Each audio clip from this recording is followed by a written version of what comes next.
2024년 2월 29일 목요일 누가복음 9장 57절에서 62절 말씀입니다. 사명자는 뒤를 돌아보지 않는다. 길 가실 때에 어떤 사람이 여짜오되 어디로 가시든지 나는 따르리이다.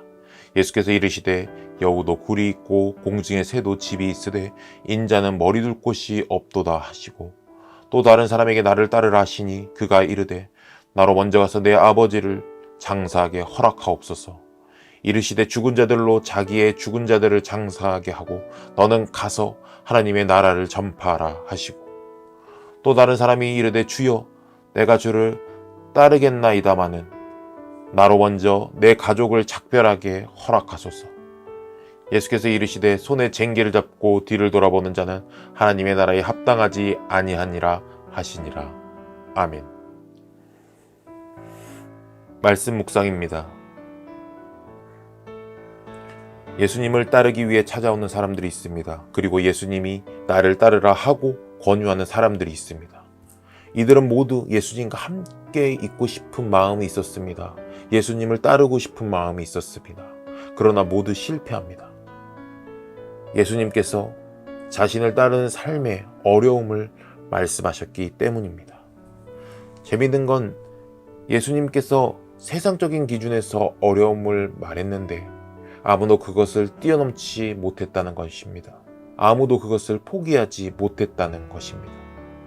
58절 물질적 어려움, 59절 관계적 어려움, 62절 세상의 것에 대한 포기를 말씀하십니다. 어렸을 때 주변에서 목회자의 길을 추천받은 적이 꽤나 있습니다. 지금도 여전히 추천하시는 분들이 있습니다. 그때마다 저의 대답은 한결같았습니다. 목회자가 아닌 성도로 세상의 소금이 되고 싶다였습니다. 어렸을 때는 목회자가 되면 매일 성경 읽고 매일 기도하고 매일 찬양하니까 아무 걱정 없이 거룩한 삶을 살 수 있으니 목사님이니까라는 말로 귀감이 되기 어렵겠다라고 생각을 해서 성도로서 거룩하게 살아서 귀감이 되고자 하는 그런 마음이 있었습니다. 그러나 나이가 들면 들수록 세상의 경험이 많아지면 많아질수록 그것들이 쉽지 않았습니다. 나는 나를 잘 포장해서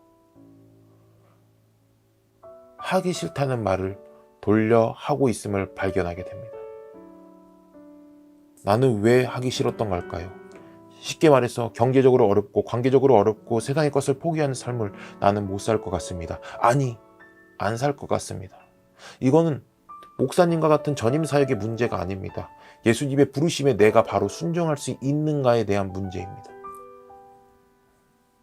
나는 그 부르심에 세상을 한번 바라볼 것 같습니다. 나는 멸망하는 소돔과 고모라의 미련이 남아서 하나님의 명령을 어기고 돌아본 롯의 아내처럼 소금 기둥이 될 것 같습니다. 묵상을 하면서 끊임없이 질문을 해봅니다. 예수님이 부르시니 어부였던 제자들이 배와 그물을 그 자리에 즉시 놓고 예수님을 따랐던 것처럼 내가 할 수 있을까? 하나님의 부르심에 대한 이야기는 없지만 바울같이 디모데나 실라같이 복음을 듣고 내 의지로 모든 것을 포기하고 하나님을 따를 수 있을까? 하나님의 일을 하려고 할 때 아내, 가족, 회사가 우선적으로 떠오르는데 그들을 떠나면서 하는 하나님의 일이 올바른 것일까? 라는 생각도 합니다. 상상만으로도 대답이 쉽지 않습니다. 그러나 하나님의 부르심에 순종할 수 있는 내가 되길 소망합니다. 그리고 이를 위하여 가족들과 신앙과 비전과 사명을 서로 잘 나누고 공유하여 예수님이 말씀하신 극단적인 상황이 우리에게 일어날 때 서로 이해할 수 있고 따를 수 있는 믿음의 가정이 되길 소망합니다.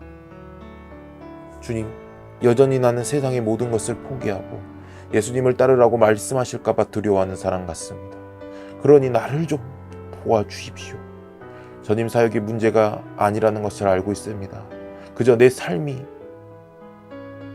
예수님의 부르심에 즉각 순종할 수 있고 예수님의 부르심에 세상에 미련을 두지 않고 앞으로 움직일 수 있도록 도와주세요.